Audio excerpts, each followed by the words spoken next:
मंथन चल रहा है, नवनीत निकलेगा। लगभग 1 साल हो गया। नहीं, इलेक्शन बिना बारात का दूल्हा चल रहा है। इलेक्शन तो अभी डिक्लेयर हुए। मैं कह रहा हूं बिना बारात का दूल्हा चलो, लगभग 1 साल हो गया और अब उस दूल्हे को उम्मीदवार घोषित करना है। और ब्याह मंडे 5 दिन हो गए, 5-6 दिन से अंता का चुनाव सड़क पे आ चुका है, स्पीड पकड़ चुका है।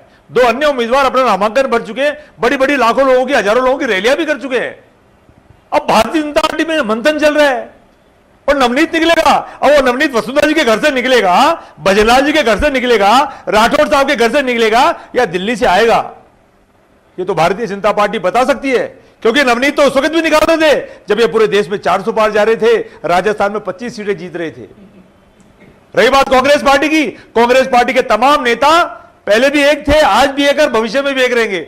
हमारा टारगेट भारतीय जनता पार्टी है, हमारा टारगेट भारतीय जनता पार्टी है। आज हमारे कांग्रेस पार्टी के रंधावा जी के नेतृत्व में, डोटासरा जी के नेतृत्व में, पायलट साहब, जूली साहब, गहलोत साहब, भंवर जितेंद्र जी, तमाम मंडल अध्यक्ष, ब्लॉक अध्यक्ष, जिला अध्यक्ष, तमाम आसपास के वहां के एमएलए और खासकर अंता की लाखों जनता आज वहां प्रमोद जैन भाई को आशीर्वाद देने के लिए नामांकन रैली में आई थी और वह इस बात का घोषक है।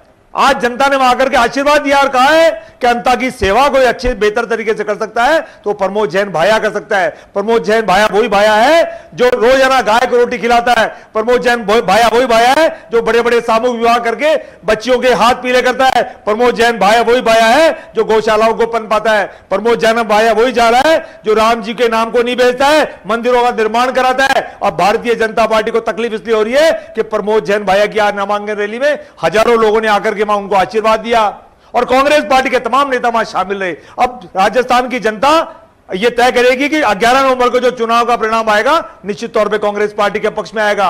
हमको वहां 2 बड़े मुद्दे इन दिनों में और पकड़ में आए।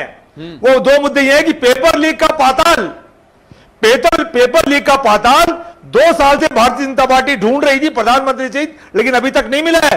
और 35 लाख करोड़ रुपए का एमओयू जो हुआ था उसका 7 लाख करोड़ रुपया धरातल पर आ गया है।